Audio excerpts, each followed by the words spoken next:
as if one of you is the monster. Monster? They're British, you know.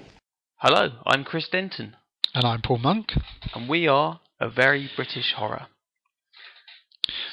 So this is our pilot episode, and we thought to get the ball rolling, we'd try and establish exactly what constitutes British horror. We mean the British horror film, and TV to a degree, I think. But we're mostly going to be concentrating on film. So I was thinking, to get the ball rolling, as it were, that a British horror film would just be a horror film with British subject matter. And then I sort of almost immediately realised that was wrong, because that would include Bram Stoker's Dracula, the Bela Lugosi Dracula, all sorts of obviously American films. Yeah. So I sort of came to the conclusion that what we really are talking about is horror films made in Britain. I think that's true. I think, yes, we'll cover horror films made in Britain predominantly, but I don't know. I think there might be some merit in including something that has a British subject matter or a particular director or something like that. Whether that's something we do sort of routinely or perhaps I don't know. But well, obviously there are blurred lines, because you think of Don't Look Now. Obviously it's set in Italy predominantly, but that's British, isn't it? Yeah, that's true. But then Mask of the Red Death, that's filmed in Britain. It's really American, but I think of it as a British horror film. And I know it's Edgar Allan Poe. I mean, he doesn't set the story in Britain.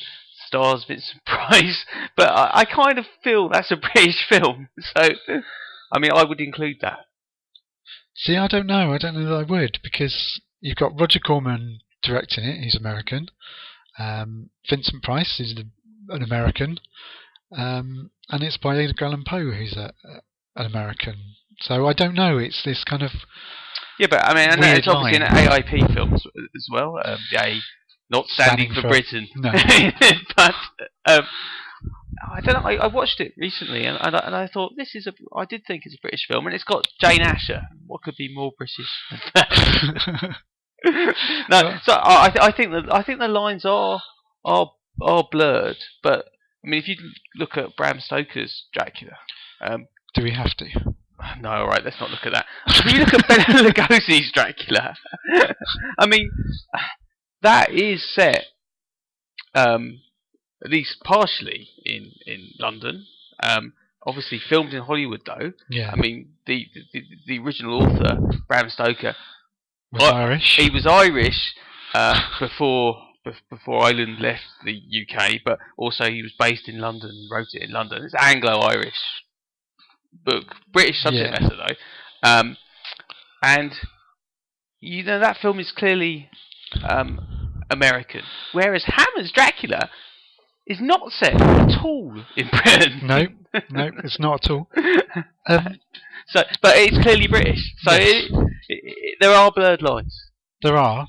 So okay, so let's throw it round the other way and say, what would we say is definitely British horror that would come into that category? I mean, obviously the Hammer films are definitely all are. Yes. The Amicus. Regardless of whether they are Amicus. British Tiger. Yeah. But then it does get difficult when you're thinking of blockbusters. Not too many horror blockbusters, but if you take Alien, I know sci-fi horror, but horror was filmed in the UK. Obviously not set in Britain. Well, Alien's essentially a sort of haunted house film, isn't it? Yeah. In space. Yeah. So it's got a claim. Yeah. I'm not sure if we'll cover Alien because it's sci-fi as much as I mean, I was horror, thinking of something, a film I watched recently that I really quite like is something like The Others. You know, the late 90s one with Nicole Kidman. Yeah. So and that is. I got a feeling that's Spanish or French or something weird like that. But it seemed. I think it's filmed here. Yeah, and it's got Eric Sykes, so that's. I don't think it. I think it actually was filmed in Spain. Yeah. Okay. Obviously set in the Channel. Yeah. But then It's got Eric Sykes. It's got Eric Sykes. How British can you get? It's got Doctor Who in it.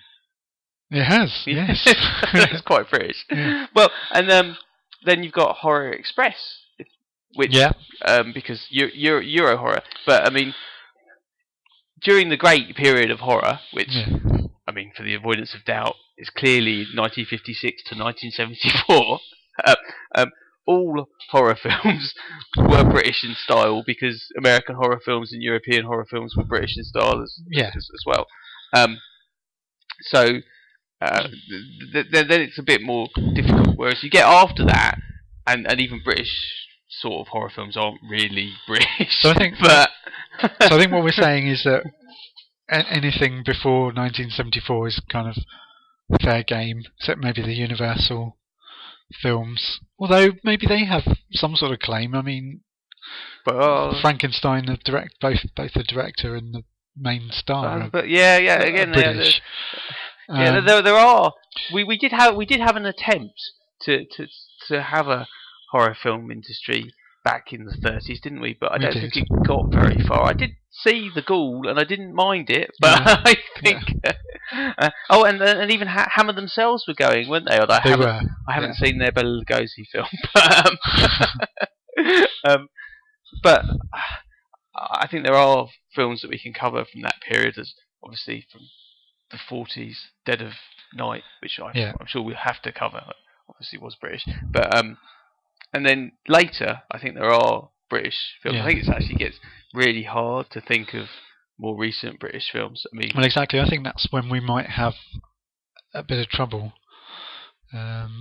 Woman in Black is clearly a British horror film, but then it's Hammer again. It's Victorian. Exactly. So it has that kind of feel to it. But I think it does get a bit trickier later on, trying to determine more modern films whether they're British or not. Yeah, I mean, and we saw in the BAFTAs last week when Gravity was somehow nominated for Best British Film.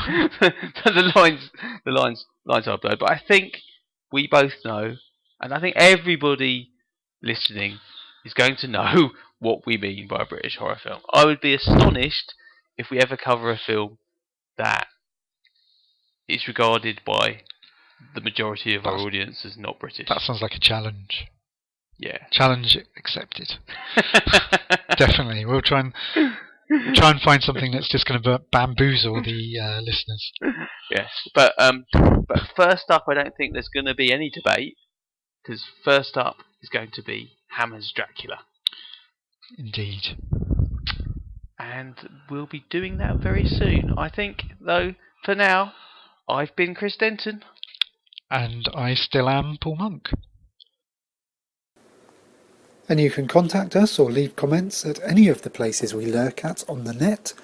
Our website is averybritishhorror.blogspot.com, or on Facebook, search for A Very British Horror, and on Twitter we're at Very Brit Horror.